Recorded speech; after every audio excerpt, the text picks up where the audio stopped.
On this week's 2015 preview episode of Most Craved. Marvel has its biggest year yet. And other companies might do things as well.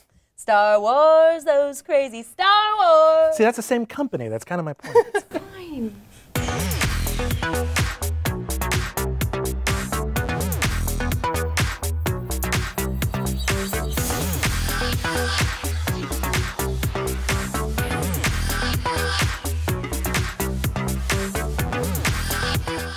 Welcome to the first Most Craved of 2015. I'm Jenna Bush with Legion of Leia. I'm Silas Lesnick with ComingSoon.net. And I'm William Bibiani with Crave Online. Hey, guys. Wow, that was new. Right? I like messing with you. So yeah, 2015. Here we are. Oh, wow. I never thought we'd make it. Because we were hungover. So hungover. If you're the woman I kissed last night at midnight, please call me.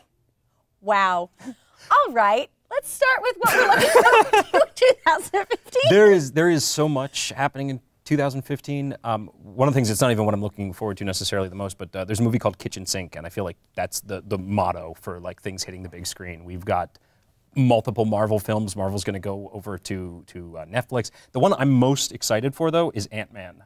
Just as a fan of the character, I miss that Edgar Wright left the project, but everything I've heard from Peyton Reed makes it sound like he knows what he's doing, and I am just excited to see that character on the screen. I'm so excited to see that. I like that that's your pick over Avengers Age of Ultron. Well, but no, I kind of get that, because as excited as I am for Avengers, Ant-Man is going to be something different, and I really want to see what they do with the character. I think it's really cool, and I too am sad that Edgar Wright is not on it.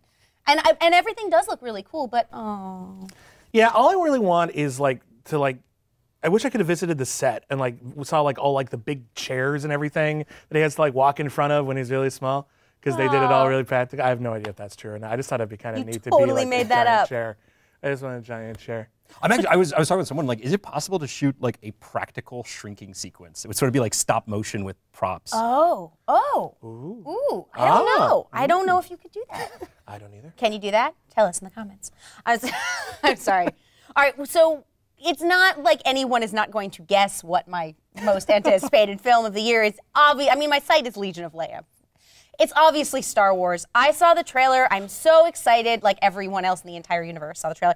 I'm so excited for this film. And I think one of the things that I like about what we've seen so far is that nothing has been spoiled. Somehow everything, for the most part, has been kept under wraps or been put into the rumor bin. So we really don't know, but I might cry.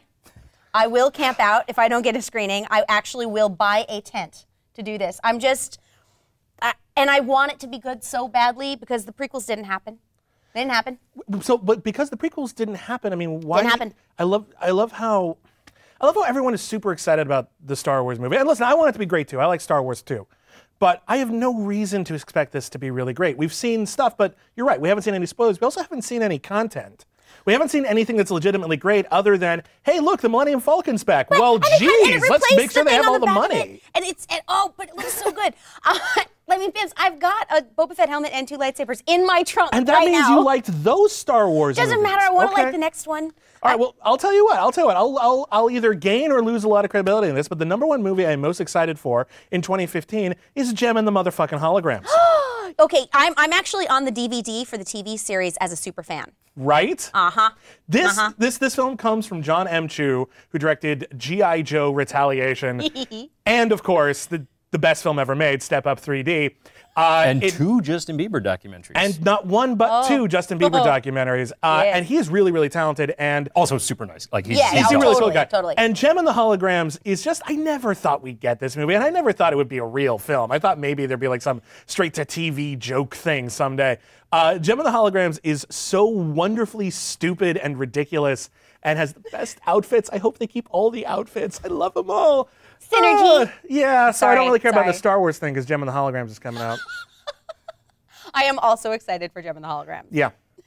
I'm also, we talked about this on the show not too long ago, but Jurassic World is, I mean, I think a lot of people going to see movies now that's a key element of a lot of childhoods, and it certainly was for me, and the idea of returning to that world, I can't wait for. I'm so excited for that. Yeah, now that I've seen, that's another one where they showed us stuff in the teaser, like an actual substantial, give us a little bit of plot, give us some of the ideas of some of the actions he was going to be looking for, and it all looks really cool. And the director also said that they're not feeding endangered sharks to the giant water dinosaur, but that is they've genetically engineered, so they're breeding them for the. Yeah, I feel like if you can make dinosaurs, like You make is endangered sharks? species still even a problem? Shouldn't be. Shouldn't be. Let's get on that. But he did come out and say that. Yeah. Because people were fucking concerned. They like, were. No, they totally were. Your CGI shark is endangered. You've been on the Twitters, right? You know what happens. Of course. Yeah. Of course. What else are you looking forward to now? Okay, for TV, I'm totally looking forward to Agent Carter. Oh, yes. Really excited for Agent Carter. I mean, all the places that she's shown up so far have been really cool. I love Haley Atwell. I loved her in Pillars of the Earth. If you guys haven't watched that, you have to. I think I've mentioned that before. But I think it's going to be amazing. And, you know, Kick-Ass Chick in the 40s is going to be very different from Kick-Ass Chick now. And I totally want to see it.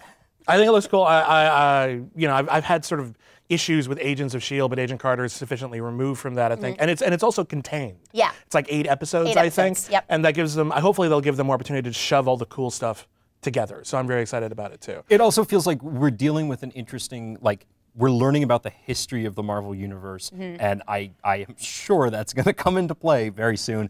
Kevin Feige made a comment at the Marvel reveal that while he's not really involved with the TV, he is somewhat involved with Agent Carter, which is kind of interesting. I can't wait to see what sort of effect it's going to have on the broader thing. We also know that John Slattery is in Ant-Man, so whatever Dominic Cooper is doing in Agent Carter, he's going to become John Slattery, and it should be exciting. That's pretty cool. Well, I'm going to go back to movies. More things about it, like a trailer that got me really excited. Mad Max Fury Road, which had debuted the coolest trailer out of Comic-Con. And that's another one where, again, we don't know much about the plot. He's Mad Max. He's going to help these women cross the desert and blah. The most amazing looking car chases since, like, The Road Warrior. It looks so unbelievably badass. And Tom Hardy, you know, he can just growl and, like, you'll grow chest hair. Like, he's just so manly. Totally. That I think it looks like a really cool action movie, and it looks like the movie I've been waiting for a long time. You know what's really cool about it, too, is that I had done the press conference at Comic-Con, and they were talking about how there was really a storyboard before there was a script, because there's not actually a lot of dialogue, and most of it is all about the action, which I think is really, really cool. So cool. So excited. Yeah. What else are you looking forward to? I actually just found out about this, and it's a little more obscure. They're doing a continuation of Millennium as a comic book. The TV series. The TV show, which is one of my favorite shows ever. It had a terrible finale as an X-Files episode that just sort of didn't really have that much to do with Millennium. Millennium itself is a series. The second season Millennium, I think, is as good as any TV series out there. Is that the one that ended with, like, kind of like the apocalypse? Oh, it ends with, like, probably my favorite season finale. The last few episodes in particular were really, really great. Totally. Yeah, absolutely. It was Glenn Morgan and James Wong took over the show. Who knows what the comic is going to be? It could be terrible, but just the idea that there are people out there that care enough about Millennium to continue it, I am totally there. Well, so many shows get continued in comics. I mean, just Buffy, Angel. We're getting a Wild Stallions comic book, too, which is very cool. Do we know anything about that? Like, We saw the title. Just the title? Yes. We don't know if that's the early years, the later years. Don't know, don't care, totally excited. Time is kind of relative, so there are no early, later years. It's totally true. Totes. Wow. Totes. And I, of course, am excited for the final Hunger Games movie. I love that anybody who says women can't carry an action film, or a franchise, screw that. Jennifer Lawrence is amazing. Jennifer Lawrence should punch all those people in the face. She really, really, and she could. But one of the things I think is really particularly cool about this is that in a lot of films, especially action films, you know, you kill people and it's just like, yeah, poof, I'm awesome. And there's actually a reaction to what's happened. Like, she's had to kill people. There's no, it's cool. There's no, I kick ass. It's all, oh my God, I actually killed someone, and there's actual reaction to it, which I think is really cool. Well, I'm just going to end us off with, Marvel is going to Netflix this year, and Daredevil is the most natural superhero TV show ever. He's a lawyer and a crime fighter. It writes itself. But the cast looks really cool. I like all the talent involved behind it. And I think Daredevil is one of the better consistently serialized Marvel comic books. There's a lot of great ongoing stories that they can adapt to TV. And I cannot wait to see what they put together. I think it'll be really cool. Especially the DC is going so well on television that I love Agents of S.H.I.E.L.D. I'm looking forward to Agent Carter, but I think Netflix may be where Marvel really catches up on that. I think so too. I hope so. So, hey, everybody, Happy New Year. Happy New Year. From Most Craved. And follow us on Twitter @Most Craved.